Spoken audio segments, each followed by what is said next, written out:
fatiguée de tourner dans cette soupe.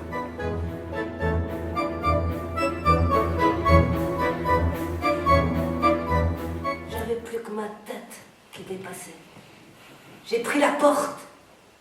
Je l'ai reclapée très fort. Clac. Ma tête s'est coupée. Mon corps est resté là-bas. Mais moi, j'étais enfin dehors.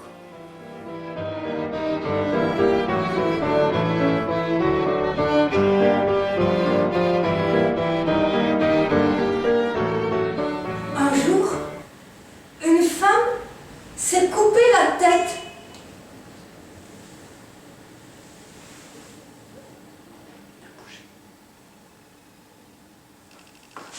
Remets le spot en direction.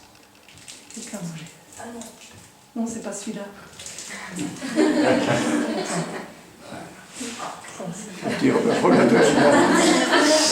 C'est tout. Elle a laissé sa tête sur le chemin. Des hommes ont trouvé une tête sur un chemin. Ils ont pris la tête, ils ont fait un trou, ils ont mis la tête dans le trou. Mais la tête, tic tic tic, hop, elle est sortie du trou.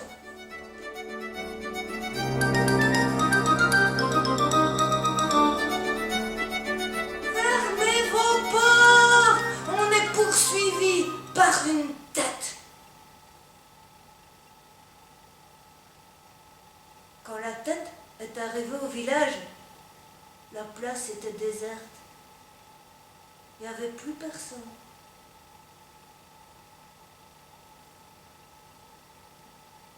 Il me faudrait une pierre, une longue pierre, bien plate.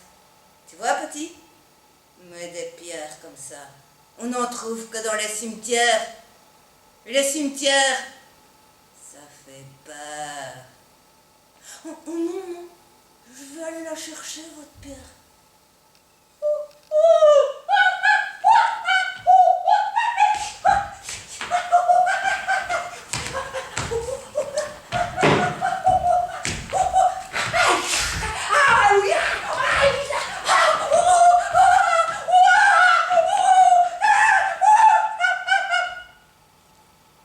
Une tombe. J'ai roulé dans la forêt. J'ai vu la grande prairie, pleine d'os. Si j'avais eu des bras et des mains, j'aurais rassemblé les os. J'aurais recomposé les corps. J'aurais vu des corps, de marcassins, de lapins, de gamins.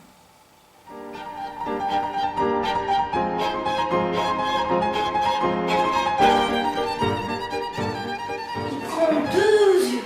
Oh, deux yeux marrons. C'est à qui ça? Ah, toi. Deux yeux bleu-gris. Qui a envie des yeux bleu-gris? Et deux yeux noirs. Noirs. Et deux yeux orange. T'as pas envie des yeux orange? Un peu.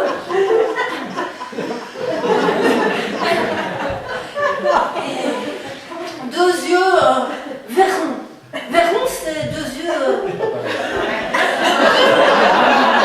C'est à expliquer.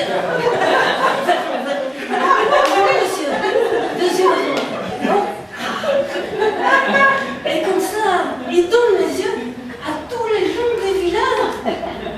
Et dans la bassine, oh, il y a encore deux yeux bleus. Mais Aurore, Aurore, t'as pas repris tes yeux? Et voilà, dans le village, ce soir-là, c'est la fête. Et parfois, il y en a qui n'ont pas retrouvé leurs vrais yeux. Et ça, c'est bien parce que maintenant, ils regardent le monde autrement. Et puis, c'est la fête.